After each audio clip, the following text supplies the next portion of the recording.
اعوذ باللہ من الشیطان الرجیم بسم اللہ الرحمن الرحیم۔ میں ایڈوکیٹ رانا محبوب عالم آپ سے ایم عالم لیگل ایکسپلورر میں مخاطب ہوں،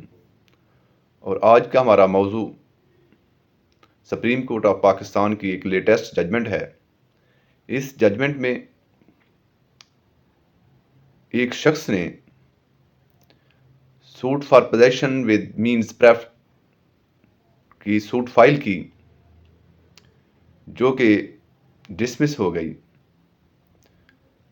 اور پھر اس مدعی نے اس کی اپیل فائل کی، اور یہ اپیل ایکسیپٹ ہو گئی ایز پر پریئر کہ suit for possession with mesne profit جو تھی دونوں ہی پوزیشن میں، اور مینز پرافٹ جو ہے ایز پر 10,000 پر منتھ کے حساب سے مانگا گیا تھا، اس کو بھی اس نے قبول کرتے ہوئے، منظور کرتے ہوئے ججمنٹ اینڈ ڈگری پاس کر دی۔ اس ججمنٹ اینڈ ڈگری کے اگینسٹ مدعا علیہ ہائی کورٹ میں گئے، اور ہائی کورٹ نے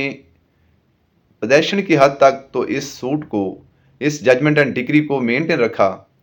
جبکہ مینز پریفٹ کی حد تک اس ڈگری کو سیٹ اسائڈ کر دیا۔ اب دونوں پارٹیز سپریم کورٹ میں چلی گئی، اور دونوں پارٹیز نے اپنے اپنے طور پر اپیل فائل کر دی۔ ایک پارٹی نے مینز پرافٹ کو سی کیا، اور دوسری نے session court, first applet court اور ہائی کورٹ کی جو ڈگریز تھی اس کو سیٹ اسائڈ کرنے کے لیے اپیل فائل کی۔ سپریم کورٹ آف پاکستان نے ریکارڈ میں، فائل میں موجود ریکارڈ کو دیکھا، ایویڈنس کو دیکھا، اور قانون کی وضاحت کی کہ اگر کوئی شخص اس بنیاد پہ سوٹ فار پوزیشن فائل کرتا ہے کہ اس کا ٹائٹل، اس کی اونرشپ کسی پراپرٹی کے متعلق ہے، اور وہ پراپرٹی کسی اور شخص کے قبضے میں ہے،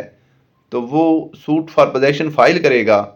تو اس کی سوٹ کو ایڈمٹ کیا جائے گا، اس کے سرکمسٹانسز کو، اس کے فیکٹس کو مد نظر رکھتے ہوئے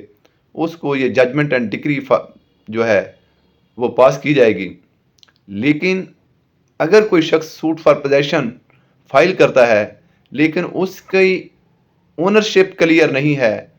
اس کی اونرشپ جو ہے وہ ڈسپیوٹڈ ہے، تو پھر سوٹ فار پوزیشن مینٹینیبل ہی نہیں ہے۔ بلکہ سپریم کورٹ آف پاکستان نے کہا کہ اگر کسی شخص کی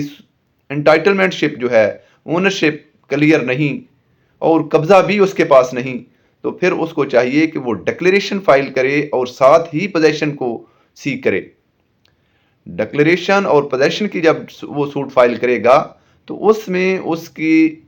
جو اونرشپ ہے اس کو پہلے دیکھا جائے گا، اور اس کو کلیئر ہونے کے بعد اس کو پوزیشن بھی کی جو ڈگری ہے وہ بھی جاری کی جائے گی۔ لیکن اگر اس نے صرف پوزیشن کی ڈگری سوٹ فائل کی ہے تو اس کی انٹائٹلمنٹ کلیئر نہیں، وہ ڈسپیوٹڈ ہے، تو پھر سوٹ فار پوزیشن مینٹینیبل نہیں ہے۔ یہ آج کا ہمارا موضوع تھا، اور یہ بتانا مقصود تھا کہ قانون کچھ چیزوں کے ساتھ مل کے، کچھ جو فیکٹس ہیں، سرکمسٹانسز ہوتے ہیں، ان سے مل کر بنتا ہے، اور یہاں یہ بات ثابت ہوتی ہے کہ اگر کسی شخص کا انٹائٹلمنٹ کسی پراپرٹی کے متعلق کلیئر نہیں، تو وہ اس پراپرٹی کی پوزیشن، اس کا قبضہ جو ہے وہ سیک نہیں کر سکتا کورٹ سے۔ اگر اس کا انٹائٹلمنٹ اور اس کی اونرشپ بالکل کلیئر ہے تو پھر وہ سمپل سوٹ فار پوزیشن جو ہے وہ کلیم کر سکتا ہے، اور کورٹ اس کو اس پہ ڈگری جاری کرنے کی پابند ہے۔ لیکن اگر اس کی انٹائٹلمنٹ ہی کلیئر نہیں تو پھر سوٹ فار پوزیشن جو ہے وہ مینٹینیبل نہیں ہے۔ فما علینا